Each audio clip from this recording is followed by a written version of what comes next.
นั่นพูดแหละแล้วมันสิเอ็กซ์โพลสมันสิระเบิดแล้วนะภายในรัสเซียนั่นมันเป็นแบบนั้น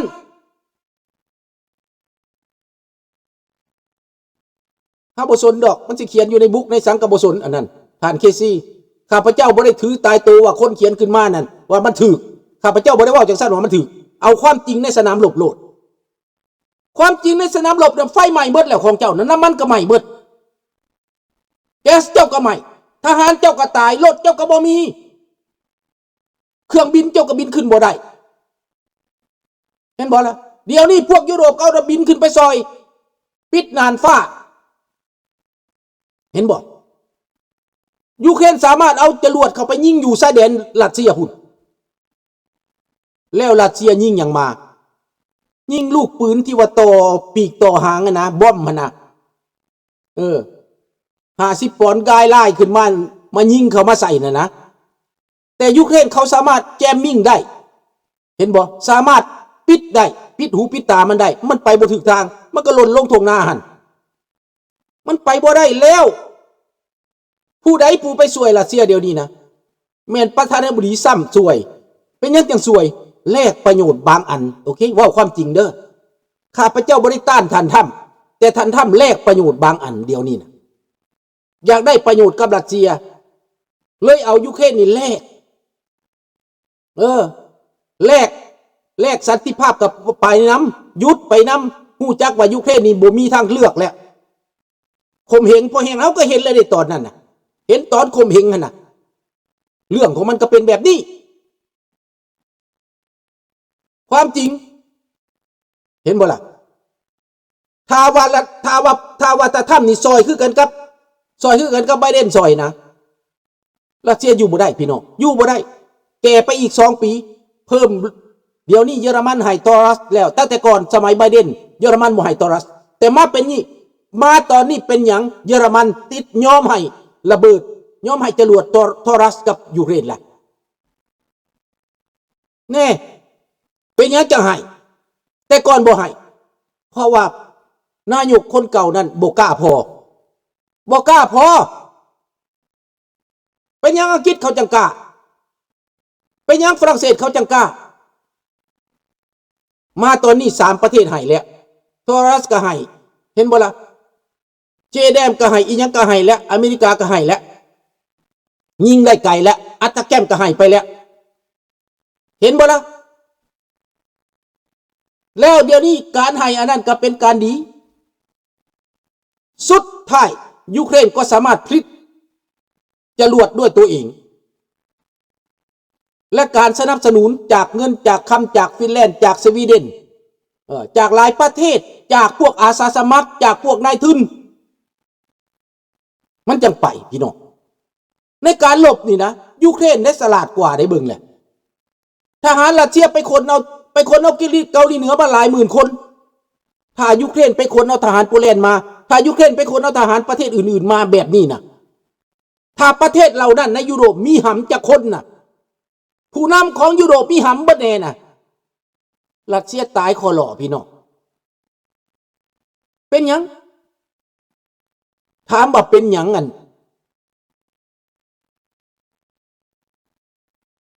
เป็นหยังงั้นละรัสเซียจะไปเอาทหารประเทศอื่นมาได้ไปเอาทหารประเทศเชเชนมาไปเอาประธานประเทศ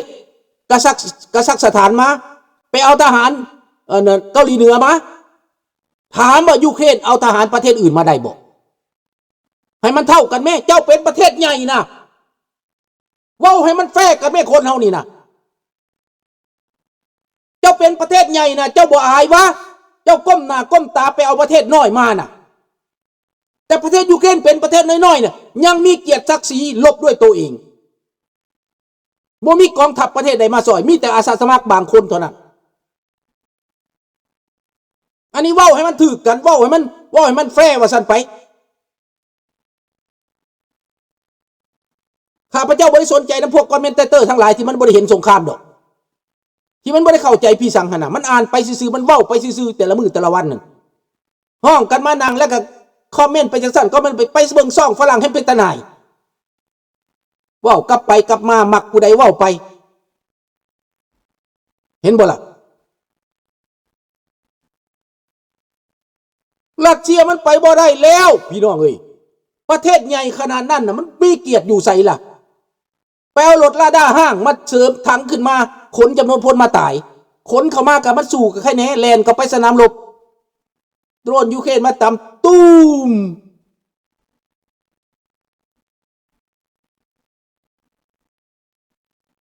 มับเรียบร้อยขาหักแขนขาด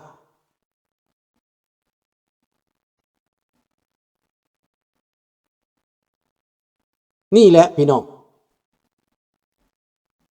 มันเป็นแบบนี้เรื่องของมันน่ะ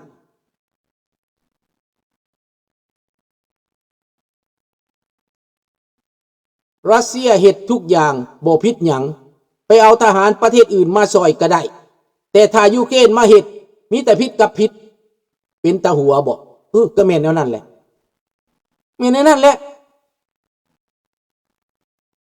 ถ้าประเทศยุโรปมีบางประเทศเขาตัดสินใจซอยทหารน่ะนะเอาหนุนทางหลังส่งเข้าไปมึงเสียดอย่างรัสเซียมันจะเกิดสงครามโลกครั้งที่3เกิดก็เกิดกว่ารัสเซียมันสิเก่งปานใดสิเก่งปานใด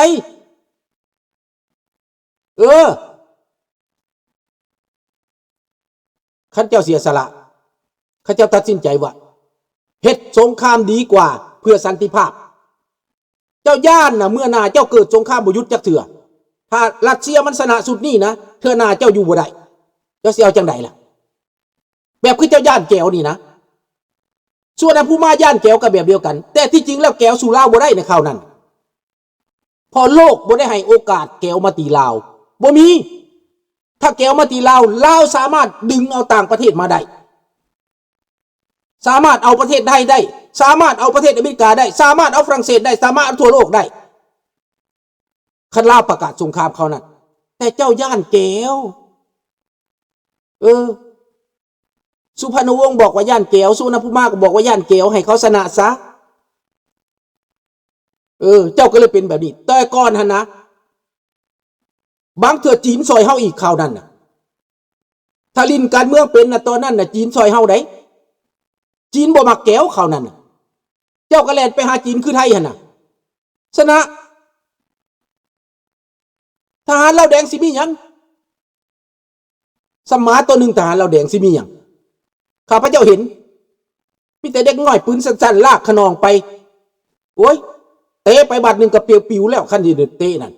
สิมีหยังมันบ่ได้มีหยังเจ้าให้เขาเข้ามานั่งกินข้าวอยู่ตลาดเช้าเวียงจันทน์เลี้ยงข้าวเลี้ยงน้ำเขาเอาเงินเดือนให้แต่มันไม่มีแต่แก้วดีว่าซั่นแก้วมันก็พอตายแล้วแก้วบ่สามารถเฮ็ดศึกในลาวได้คันไม่เฮ็ดศึกนั่นเห็นบ่ล่ะโลกเขาก็หับบ่ได้คันแก้วไม่เฮ็ดศึกในลาวน่ะเพราะโลกเซ็น14ประเทศพูนค้ำประกัน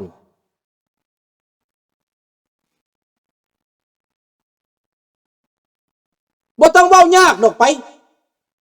ขนาดวัดปลดปล่อยแล้วนะอันนี้ข้าพเจ้าอยู่เป็นพยาน5 ปีข้าพเจ้าเห็นนี่นะต่อสู้กับพวกทหารที่ว่าเขาบ่ยอมจำนนน่ะนะมีจำนวนหนึ่งนายไปแล้วไปสัมมนาแล้วไปเฮียนแล้วเจ้านายเห็นนะลูกน้องสู้จับปืนสู้จับดาบจับเงาสู้ฟันคอแก้วขาดอยู่ในแถวนั้นมันจะเป็นไงบ่ตายขึ้นมานี่แก้วแถวนั้นไปหาได้ไหมแขวงสวรรณเขตไปถามมึงดูท่านผู้ใดยังบ่ตายไปถามมึงดูแขวงสวรรณเขตเฮ็ดนั่นน่ะข้าพเจ้าเป็นคนเมียนซบแก้วน่ะมื้อนี้สิมาเว้าเรื่องยูเครนมันเว้าเรื่องลาวซะมื้อนี้น่ะเขาฟันคอแก้วตายอยู่แถวนั้นมันเท่าไหร่ล่ะตายเป็นพักเป็นเบื่อได้ไสชนะแก้ววุ่นวายลัทธิแดงอยู่บ่ได้โดดทยอยมาขอความเมตตาปราณีจากประเทศไทยจะขอแลกเปลี่ยนผลประโยชน์อันนี้ความจริงต้องส่งพวกลาวกู้ชาติไปต่างประเทศนะเราจะทำธุรกิจด้วยกันเรายอมให้อะไรยอมให้ทรัพยากรของเรา ไปพัฒนาบ้านท่านฮ่าฮ่าฮ่าฮ่าดีแล้วดีแล้วนี่มันเป็นแบบนี้คนลาวบ่ได้โง่ปานนั้นดอกเรื่องสู่นี่คนลาวบ่ได้อ่อนแอปานนั้นข้าพระเจ้าเห็นพวกกู้ซาดเขาบ่ได้หลาย3 กองร้อย4 กองร้อยเขาตีแก้วแตกสะพี่น้องเพราะนั้นอันนี้ว่าความจริงพวกกู้ซาดอยู่ในแขวงสะวรรณเขตน่ะตีแก้วตายบังลงลายไพ่มากข้าพระเจ้าเมียนซกลาวแดงแก้วมันก็ไปเมียนเองมันแต่ลาวแดงนี่มันข้าพระเจ้าเมียนพงหมอด้านลบและเก้าแม่นข้าพเจ้าเมียนหัวคอมมิวนิสต์ตายคือหมานี่คอขาดคอกุดเห็นบ่ล่ะเป็นยังสิบ่เก่งคนลาวเก่งเรื่องสู่สงครามบ่ได้ย่านดอกขนาดปืนเนี่ยปืนใหญ่ก็บ่ได้มีเขาก็ไปตีไปญาติเอาปืนนั่นญาติเอาปืนเบ40ของพวกลาวแดงญาติเอาปืน6ข้อ60ของลาวแดงญาติเอาปืนอากาศของลาวแดงญาติเอา M16 ของกองหลอนปืนใหญ่บ่มีแต่เท่านั้นแหละญาติเอา70 M79 M79 บักป้อยลูกอีป้อยหั่นน่ะปานนั้นลาวแดงตายเป็นพักเป็นเบื่อบ้านลบไสสิบ่ได้เอ้าบ้านลบบ้านธาตุพลบ้านลาวนาด100 กว่าคนแก้วลาวแดงกับแก้วตายบ้านนอกคิดเหลือง7-80 คนลาวแดงตายอันนี้ไล่ให้คักๆแต่ละบ่อนบ้านลบอยู่คุยบุญแดงบ้านข้าพเจ้าตายไป40-50ลาวแดงจิบหายแบบนี้น่ะมันออกปากเองตั้งแต่สมัยสงครามนี่เฮาบ่ได้เสียคนหลายปานนี้บัดปลดปล่อยแล้วเฮาเลยตายเอาเพิ่นว่าเอ้าผู้หนึ่งอยู่ป่าผู้หนึ่งอยู่บ้านเท่าลาวแดงกับปืนอากาศพาดใส่บาแล้วก็ย่างล่ำไปแล้วลาวแดงย่างไปแล้วล่ำไปแล้ว4-5 คน10 คน20 คนเพิ่นล่ำไปเขาก็ฮูบเอาปืนเพิ่นเมียนมีทรงสการเพิ่นเขามีแต่ค้อนแต่ง่าวได้ทำอิฐได้สาวหนุ่มลาวเขานั่นน่ะมีแต่ค้อนแต่ง่าวได้บ่ได้มีปืนได้มึงล่ำมาเนี่ยเขา20 คนมัน5 คนน่ะเขาโดดใส่ค้อนเขานอกเอาแล้วเขาก็เอาปืนมันเบ40มัน79มันเห็นบ่ล่ะแขวงสะวรรณเขตนี่มันสิเป็นง่ายบ่เก่งซ้ำใดก็ฮู้โลดแหละนี่น่ะถามประเทศไทยก็ฮู้ว่านักรบลาวเก่งหรือบ่เก่งทหารไทยฮู้ดีแต่ว่าเป็นหยังจังเสียก็เสียแล้วเพราะว่าเขาปลดอาวุธเสียแล้วเพราะเขากีดกันเสียแล้วเขาห้ามเสียแล้วเขาบ่ช่วยเสียแล้วเขาใส่ซื่อๆยามเขาต้องการเขาก็ใส่ว่าความจริงอันนี้น่ะ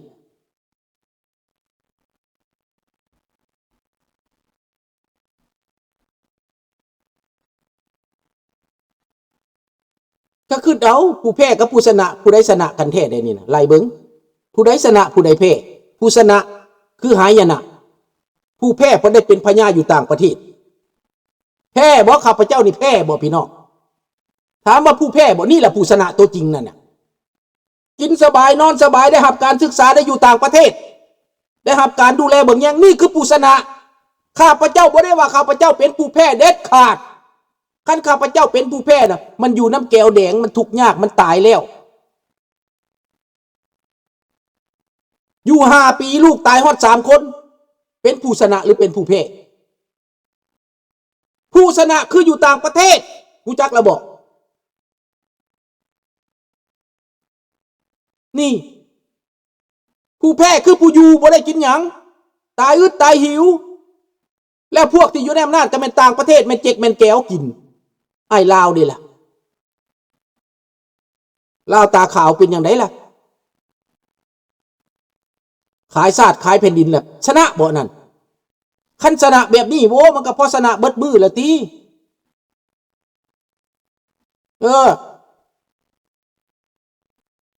ชนะแบบนี้มันก็สุดละตีชนะแล้วแผ่นดินตกเป็นของผู้อื่น ชนะแล้วตัวเป็นข่อยเขาชนะแล้วตัวเป็นหนีเขาชนะแบบนี้อยู่คักบ่